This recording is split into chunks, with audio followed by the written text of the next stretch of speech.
There's so much to learn in chess, but every time you learn a new chess concept or tactic, you improve your chances to win a game of chess. Today's chess concept is a pawn storm. Sounds scary, but let me walk you through it.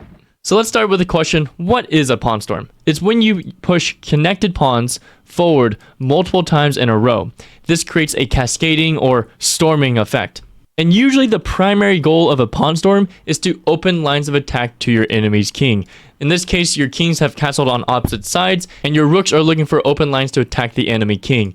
You can imagine that if white's G and H pawns were traded off for black's G and H pawns, then you'd be completely crushing if you're playing with the white pieces. And even if you were able to sacrifice a pawn or a piece to get that position where the king is completely wide open, then it'd be worth it. Some other ways you can use pawn storms are to gain space, to win material, or to create a passed pawn, which will lead to a decisive advantage. To get a better feel for when pawn storms can help you, let's take a look at these three examples.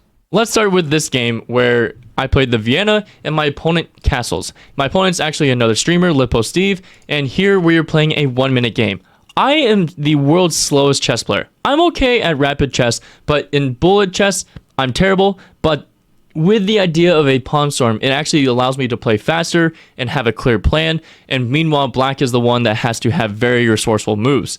In this case, as soon as they castle, I realize, hey, I have a pawn chain that I can go and complete. I win connect 4, and because I have a nice pawn chain, when you look at the pawn structure, if you have a pawn chain that is facing your opponent's king, you can go ahead and pawn storm towards that king. This is called attacking on the flank side, which is the direction that the pawn chain faces.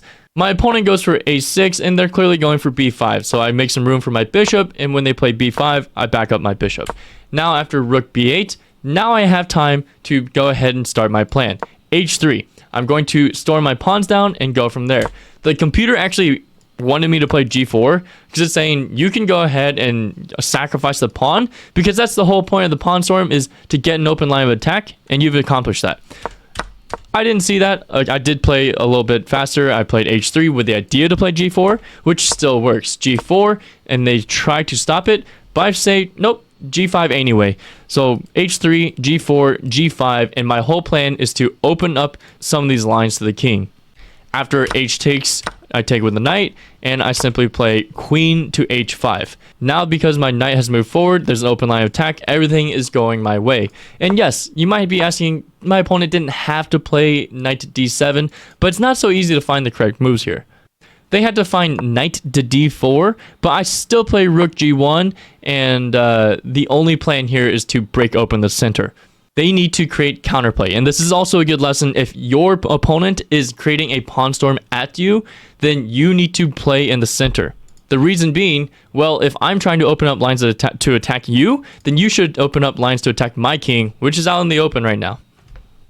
But like I said, my opponent didn't find this, so we do end up getting queen h5 on the board. To prevent checkmate, they take my knight, I simply take back, and now they play knight f6. After knight f6, I just take the knight. The queen takes, I castle, and I'm getting ready to bring my rooks to the open file. That's exactly what happens. And after g6, this is not the proper defense because they're forgetting that my bishop on a2 is a sniper, and I simply take with the rook, takes, and this is game over. King moves, and I give one check on h6. They move back, and rook g1 checkmate. That's example 1 of the pawn storm. You can see how useful it was to bring both my rooks into the attack and checkmate my opponent. As we've learned so far, a lot of pawn storms end in attacking the king, and I want you to get comfortable with the idea of calculating potential piece sacrifices to complete the end of a pawn storm. So once your pawns have reached their destination, sometimes it requires a piece sacrifice in order to finish opening up lines of attack. And that's exactly what happens here. My opponent castles long, and now that they castle long, it's actually not a good move because, again, if you look at the pawn structure, you can see that I can win connect 4, and my pawn chain is heading towards the king, which screams pawn storm, pawn storm, pawn storm. And a lot of times your opponent will try to counterattack with a pawn storm of their own on the other side of the board, but then it becomes a question of who is faster. In this case, it is 100% black. I play b5 and b4, so I've played c4, b5, b4. My pawns are going. The knight moves to a4. I jump in with my knight to have tempo on the queen. The queen moves out of the way.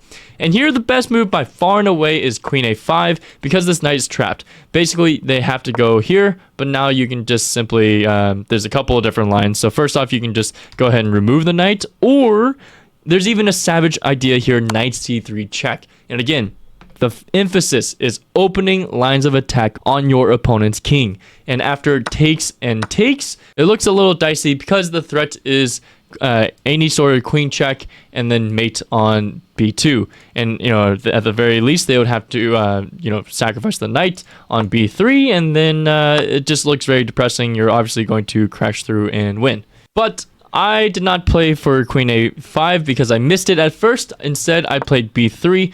And my opponent misses the chance to equalize. So once they take, I actually don't have any open lines, and you have to be careful because here it looks so good, but there's no actual way to completely open up the king. Fortunately, my opponent plays c3. So queen a5 first would have been the most ideal way to complete it, but in this case, now I play queen a5, and I'm telling you, even with imperfect play, it is so difficult to defend against pawn storms sometimes. And here my opponent tries for a3. They think that they're just losing a knight, and now that they have stopped this pawn storm from moving forward, that they're safe. But that's not the case. After knight e5, I take, and I leave some bait on g7. Because in this position, there's one way to finish ripping open all lines, and that is by taking this bishop and sacrificing it on a3. The idea is that if you take, my queen comes forward and I'm going to checkmate you. And by the way, if you move any piece to the d2 square to protect the second rank, then the knight just captures. And maybe my opponent saw this, so maybe their idea was to ignore this bishop and simply go after the rook. But this is even worse because actually bishop takes b2 and my opponent resigns. They realize, oh, even if you take the rook, then this is just checkmate in one move. And if you are to take the bishop, now I give the check with tempo, and this is still mate. So if we rewind a couple of moves back, just make sure that in the event that you have this massive pawn chain, you are still heading towards the flank side, which is the direction that the pawn chain faces. You can sacrifice material to complete the attack. Just make sure that you're monitoring all the squares and that when you sacrifice material, you can calculate concretely that it will work. In our final example, I want to share not an example about attacking your enemy's king with a pawn storm, but more so using this concept to create an asset in your position. And you can tell that in this position right now, I completely misplayed the opening. And you're going to see how a pawn storm actually reverses the tide of the game. I start with knight b8 because this allows all my connected pawns to get ready to pawn storm. They are all in a row and they're ready to go. But I go ahead and transfer my knight over to the king side. And now I start with c6. c6, b5, the queen moves away. And now I take a break to play h6 and I centralize my knight.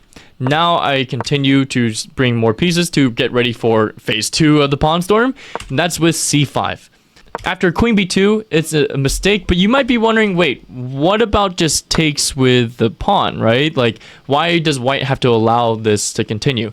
Well, if you take with the pawn, then now rook takes c5, and this c pawn is very, very loose, and you have to get out of the way anyway. So, for that reason, white tried for queen b2, but now I play c4. After the bishop reroutes, I play knight c7, and this was admittedly a moment of temporary blindness. My whole point was I wanted to get my knight over to a6 so that I can support b4, not remembering that my knight was already supporting b4. But bear with me, I'm not perfect. I'm just sharing my actual game with you, so I don't want to, skip on the mistakes that I made. But let me just explain why. And unfortunately, my opponent really doesn't do anything to challenge me. This rook e3 move did nothing. And bishop a4 is actually just a one-move trick because they are hoping for takes. And then, oopsie, like the queen is no longer on the board.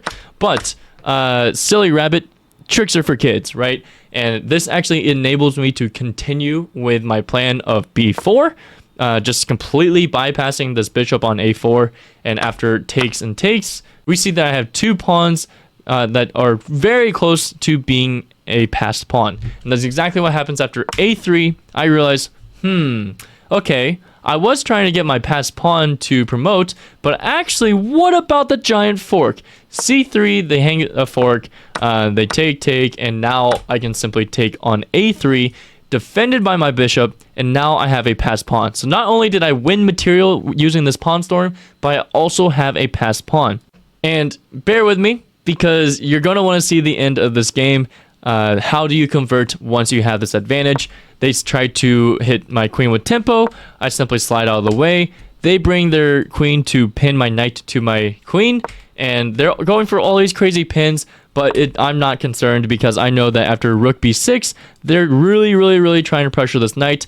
I simply play bishop to c4, protecting the knight one more time, and now after rook to c1, I'm like, okay, you don't want to protect the a1 square? Let me go ahead and push my pawn. After f4, now I try to begin the process of doubling up on the c-file, and after rook takes a6, my opponent wants something of this nature where it takes and then all of a sudden both pieces attack the rook, but that's not what happens. Instead, I realized, well, now that you pushed f4, what changed? What changed is that the d4 pawn is hanging with check. I take, you simply go here, but it doesn't matter because I promote a queen. There are 3 queens on the board. You can take one, that's totally fine. I don't even need to take back because, this rook on c1 is hanging, and after check, king h2. And now I play queen f4 check. I give a couple checks, and then at this moment, I'm like, wait, let me go ahead and grab this bishop. After I grab the bishop, queen takes c7, hitting my rook. No issues because now bishop c5, I'm hitting your rook, and at the same time it's a double attack. Not only am I hitting your rook, I'm also threatening mate. My opponent misses this entirely and they try to attack my bishop, but I deliver checkmate.